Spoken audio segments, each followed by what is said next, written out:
Kembali bersama kami di Gocek bareng Bro Marco. Nah, saat ini kan rumor kepindahan para pemain naturalisasi kita nih ya, Timnas Indonesia itu semakin memanas. Katanya semakin merapat ke Liga 1 Indonesia untuk musim 2025-2026. Betul sekali.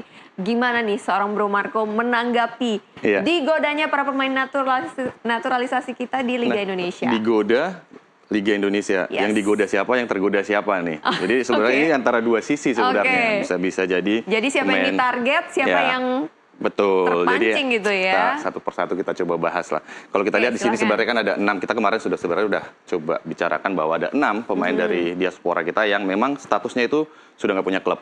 Kita ada Jordi Amat yang sebelumnya di Johor Darul Takzim di Malaysia, udah putus kontrak juga. Ada si Justin Hubner yang Wolverhampton Wanderers U21 juga udah selesai.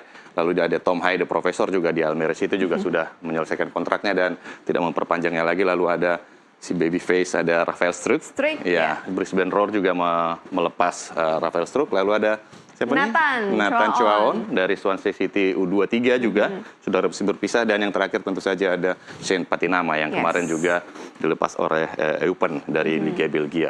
Nah, mereka ini sebenarnya pemain-pemain yang tentu saja dalam tanda kutip sangat menggiurkan bagi tim-tim atau klub-klub Liga 1 Indonesia. Kita akan bahas di slide 1. Silakan. Oke. Sekali lagi. Berhasil.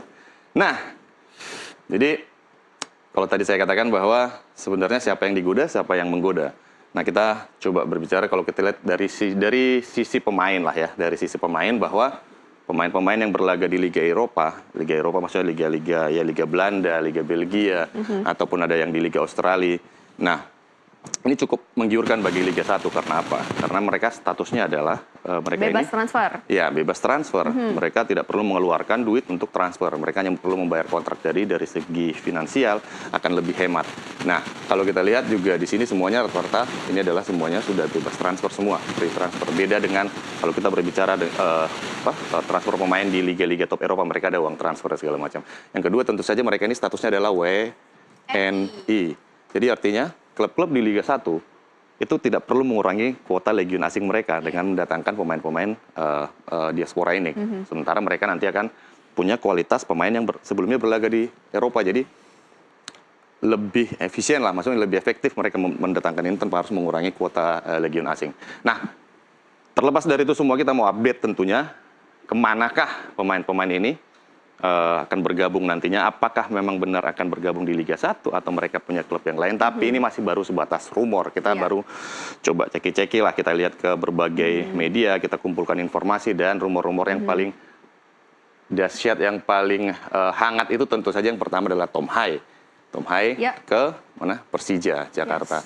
Yang sudah ini cukup tergoda sepertinya Tom Haye untuk bergabung dengan tim ibu kota nih. Betul sekali. Jadi kemarin sebenarnya ada kabar terbaru dari Tom Haye. Dan pemirsa kalau masih mengikuti podcast Tom atau The Highway, nah dia mengatakan bahwa di sana dia belum menyebutkan secara spesifik sebenarnya kemanakah dia akan berlabuh. Tapi kalau Persija menginginkan Tom Haye itu masuk akal sebenarnya, karena Persija ini menginginkan atau mengincar target juara untuk musim depan, dan mereka tentu membutuhkan pemain-pemain di lini tengah yang kreatif ya. Dan apalagi mereka juga saat ini punya pelatih baru ya dari Brazil. Nah, Tom Haye cuman belum menyebut secara spesifik kemana dia akan pergi, akan berangkat, karena menurutnya sabar aja dulu deh. Ini memang udah bulan Juni kita tahu kan Mai, bahwa ini bulannya untuk bursa transfer biasanya. Semakin memanas ya. Semakin memanas. Nah, dia nggak mau buru-buru karena ini sebelumnya juga Tom Haye sempat mengalami hal yang sama ya. Pada musim lalu dia juga sebelum ke Almere City dia itu sebenarnya statusnya itu tanpa klub dan sempat diisukan ke Como juga. Tapi akhirnya dia di penghujung bursa transfer dia mendapatkan Almere City. Nah, sejauh ini sih belum ada ya, maksudnya belum ada keterangan resmi terkait apakah Tom Haye akan berlabuh di Persija. Tapi ada beberapa hal yang mungkin memikat Tom Haye. Yang pertama tentu saja Persija adalah tim ibu kota bermain di Jakarta. Ini tentu sangat menjadi menarik untuk pemain-pemain tentunya berbela klub yang ada di ibu kota. Nah, atau bisa saja mungkin saja Tom Haye sedang menunggu tawaran dari klub-klub lain di luar. Bisa jadi. Jadi sebenarnya kan mereka tahu lah, maksudnya pemain-pemain ini pasti banyak dapat tawaran lah. Nggak cuma Persija. Saya yakin banyak klub-klub yang di Liga 1 ini juga menginginkan pemain-pemain yang ada pemain diaspora yang ada di timnas. Dan persaingan tentu akan cukup berat gitu lah. Maksudnya dalam artian siapa yang menawar dengan lebih tinggi tentunya. Ini masalah harga, siapa yang bisa menawar harga lebih tinggi. Iya. Dan Kalau kita posisinya, lihat lokasinya di harganya mana. juga. Iya, untuk saat ini Tom High, kalau menurut transfer market dia di angka 17,3 miliar ya. Artinya ini adalah nilai pasar dari Tom High. Bisa aja di bawahnya atau bisa jadi atasnya. Tapi ya itu tergantung supply and demand tentunya. Siapa yang membutuhkan paling banyak atau paling kebutuhannya dan persediaannya seperti apa ya. Nanti itu akan menentukan harganya. Ya, Seperti mengingat value dari Persija Jakarta juga sekitar 79 miliar. Jadi sebenarnya ini angka yang cukup besar untuk Persija yang saat ini nilai pasarnya 79,52. Artinya seluruh pemain di sana itu kalau dijumlahkan totalnya ada di angka 79. Ini hampir 1 per berapa? Hampir 1 per 8 atau 1 per 7 lah dari anggaran belanjanya dari total pemain mereka yang ada di Persija saat ini. Nah, lalu ada lagi Justin Hubner. Justin Hubner ini kemarin sebenarnya muncul setelah kalau nggak salah Instagramnya Persija itu sempat posting ada jersinya Justin Hubner.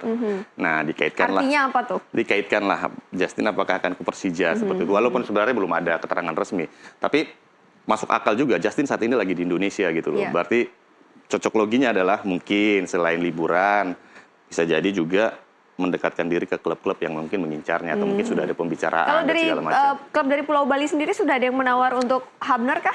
Nah, kalau untuk Justin Hubner sebenarnya saya pikir sih sebenarnya banyak klub sebenarnya yang mungkin sudah menaruh minat kepada Hubner, tapi yang saat ini masih yang muncul di permukaan itu sebenarnya Persija Jakarta. Nah, Bali United mungkin kemarin karena dia ada di Bali ya, jadi kemungkinan juga sebenarnya bisa aja dikaitkan dengan Bali United, tapi kita belum ada kabar terbaru terkait dengan ketertarikan Bali United. Nah, di sini juga ada Jordi Amat. Nah, Jordi Amat ini sebenarnya pemain yang bermain di Liga Malaysia. Senior juga ya. Udah senior sebenarnya dan kemarin ada berita juga yang mengatakan bahwa dia juga diincar oleh klub Spanyol. Tapi saya pikir sebenarnya kecil kemungkinannya dia untuk kembali ke Spanyol, mengingat usianya juga sudah mulai di atas 30 ya.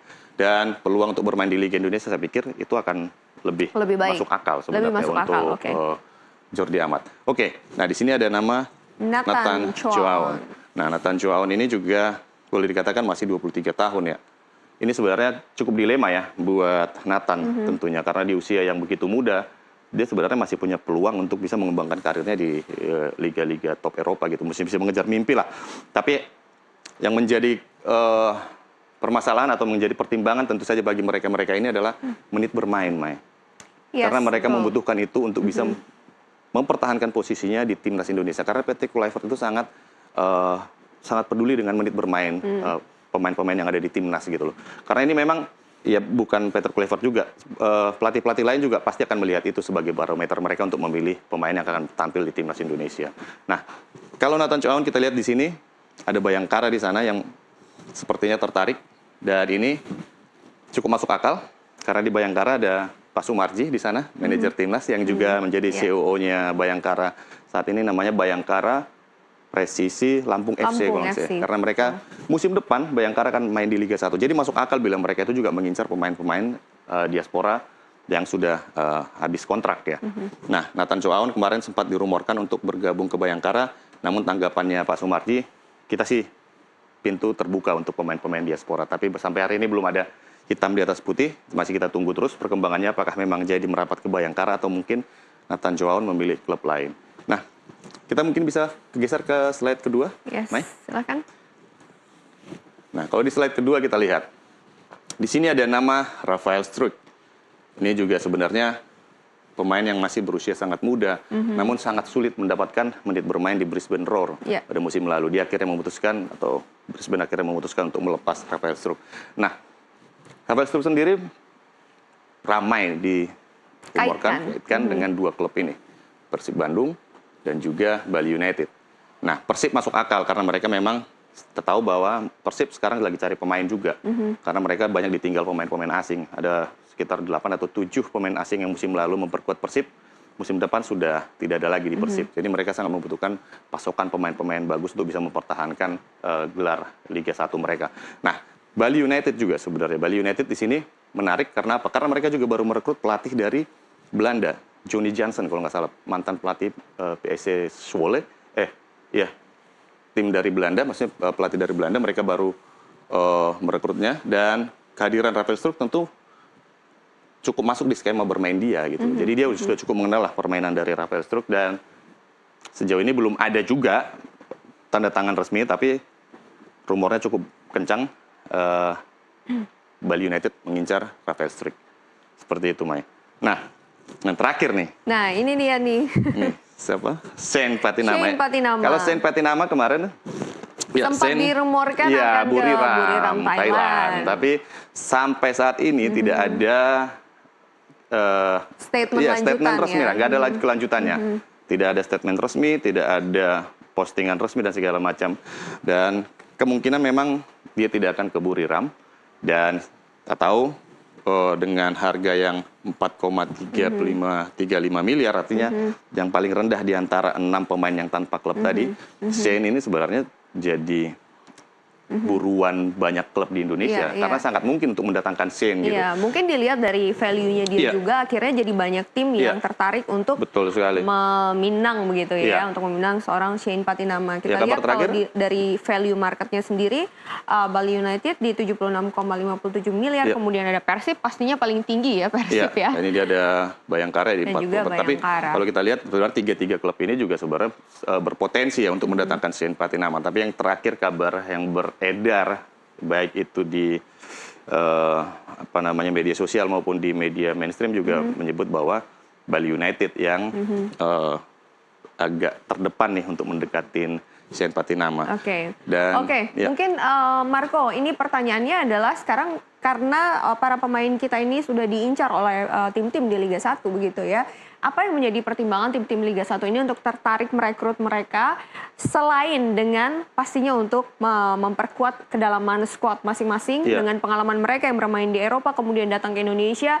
Secara umum pastinya kualitas dan stamina dan dari segala sisi mungkin mereka akan jauh lebih baik dan memberikan dampak positif bagi Indonesia. Selain itu apa, Marco? Ya, tadi Mai kita sudah menyinggung beberapa ya. Yang pertama tentu saja yang menjadi pertimbangan pelatih, kebutuhan tim. Itu yang pasti. Yang nomor satu itu pasti kebutuhan tim lah. Apakah posisi pemain ini dibutuhkan atau style pemain ini dibutuhkan untuk skema bermain mereka nanti di musim depan. Tergantung karakter pelatih dan tentu saja cara bermain yang akan dibawakan di klub tersebut. Nah, yang kedua tentu saja adalah masalah harga. Tadi kita tahu bahwa pemain-pemain ini semuanya berstatus free agent. Free transfer. Iya. Free. Ya. Free transfer artinya nggak perlu mengeluarkan duit untuk transfer. Mereka hanya perlu membayar kontrak pemain. Artinya secara keuangan tidak terlalu memberatkan. Dan tentu saja di luar itu adalah popularitas tentunya. Mereka ini adalah kita tahu pemain-pemain timnas ini semua popularitasnya cukup luar biasa. Kita tahu medsosnya pengikutnya bisa juta-jutaan. Ini bisa menjadi sebuah daya tarik tersendiri tentunya apabila mereka bergabung dengan klub dan bisa menjadi sumber finansial yang baru, sumber pemasukan yang baru dengan bekerja sama, sponsorship dan segala macam. Nah, itu menjadi daya tarik dari pemain-pemain ini. Selain tadi yang kita katakan bahwa mereka tidak mengambil kuota legion asing. Itu sebenarnya untuk alasan kenapa Liga 1 ini, klub Liga 1 sangat tergiur pada pemain-pemain ini. Alright. Kita bisa next. Kita masuk ke slide ketiga. Ini masih, nah ini sebenarnya plus minusnya. Jadi pemain menghadapi dilema karena mereka memang satu sisi mereka membutuhkan menit bermain. Dan di satu sisi mereka, apalagi yang pemain-pemain muda, mereka masih punya kesempatan untuk mengejar mimpi mereka. Dan bagi klub, tentu ini sebagai sebuah keberuntungan kalau mereka bisa mendapatkan pemain-pemain diaspora. Karena mereka, ya tadi kita sudah katakan. Namun, berkaca dari pengalaman atau yang sudah terjadi. Sudah kita tahu bahwa hampir tidak ada, boleh dikatakan, pemain diaspora, pemain naturalisasi, yang memilih bermain di Liga Indonesia akhirnya bisa bersinar lagi. Kita lihat di sini. Di sini ada Sergio Van Dijk. Ini adalah pemain naturalisasi di era-era awal. Ini pemain yang bermain di Brisbane Roar, di Adelaide United, dan di sana sempat menjadi top scorer di Liga Australia. Nah, ketika dinaturalisasi di 2013, dia pun ikut pindah ke Persib Bandung. Nah, setelah dari Persib, dia memang menghasilkan banyak gol di Persib ya, tapi tidak juara dan namanya redup gitu loh. Di timnas juga dia tidak bersinar gitu. Dan akhirnya dia coba lagi untuk bermain di luar, bermain di Liga Iran, lalu bermain di Liga Thailand. Tapi namanya nggak kembali bersinar seperti sebelumnya. Ada analisis apa yang membuat Sergio Van Dijk kurang bersinar saat itu? Iya, sebenarnya banyak faktor ya saat itu. Pertama tentu saja dia masih dalam dualisme liga, sempat terkena dualisme federasi maksudnya saya. Nah, selain itu juga memang terkena cedera juga di penghujung musim. Namun kompetisi Liga 1 saat itu juga tidak sekompetitif di Liga Australia tentunya. Jadi bermain dengan liga-liga yang sebelumnya di bawah standar yang pernah dimainkan oleh Van Dijk juga secara tidak langsung mengurangi atau menurunkan performanya dia di lapangan. Dan selain Sergio juga ada ini Ezra Walian. Ini adalah digadang-gadang jadi salah satu striker di timnas Indonesia. Makanya dia di naturalisasi. Namun pernah bermain di Almere City di tim yang pernah timnya Tom Hai. Namun setelah pindah ke Indonesia redup. Dia juga tidak bersinar di timnas Indonesia, hanya beberapa caps yang pernah dimainkan oleh Ezra Walian dan sempat bermain di U23 juga dan sampai sekarang masih ada. Dia bermain untuk di klub Liga 1 di Persik Kediri dan namanya sama sekali tidak masuk dalam radar pelatih baik Sintayong maupun Patrick Kluivert. Padahal sebenarnya di Persib namanya sempat naik setelah dia mendapatkan menit bermain yang cukup banyak. Lalu yang terakhir kita lihat ini mungkin teman-teman atau pecinta sepak bola di Indonesia pasti tahu, pasti paham. Ini adalah Diego Michels. Ini adalah fullback kiri, ini terbaik yang saya pernah lihat di timnas Indonesia. Dia bermain untuk timnas U23 dulu. Bermain di sisi kiri, punya kecepatan, punya crossing yang luar biasa, punya mentalitas preman juga seperti Justin Hubner. Yes. Dan digadang-gadang juga akan menjadi back kiri masa depan lah di Indonesia. Tapi apa? Ketika pindah dari Go Ahead Eagles, ini Go Ahead Eagles bukan tim sembarangan juga. Go Ahead Eagles adalah tim yang dibela oleh Dan James yang tahun ini menjuarai KNPB Cup. Yeah. Nah, dia pindah ke Pelita Jaya, karirnya anjlok, baik di dalam lapangan maupun di luar lapangan. Kita tahu dia pernah terlibat juga dalam kasus hukum. Dan sampai sekarang juga di timnas senior, dia jarang sekali memperkuat timnas Indonesia. Dan ya itu tadi, ini harus jadi pertimbangan juga sebenarnya bagi pemain-pemain diaspora untuk menentukan langkah mereka. Apakah mereka akan tetap bertahan di Liga Eropa atau harus ke Liga 1 demi menit bermain. Karena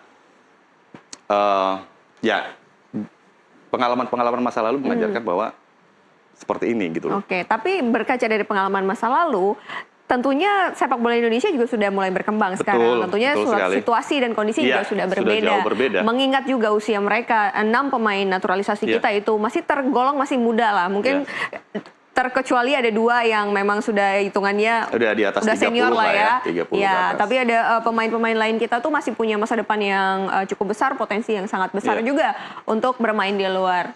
Seperti apa mereka seharusnya atau menghadapi situasi yang pilihan antara mereka apakah ke Indonesia ataukah mereka bermain di luar aja? Apapun ceritanya Maya, apapun ceritanya pemirsa, pilihan tetap ada di tangan pemain.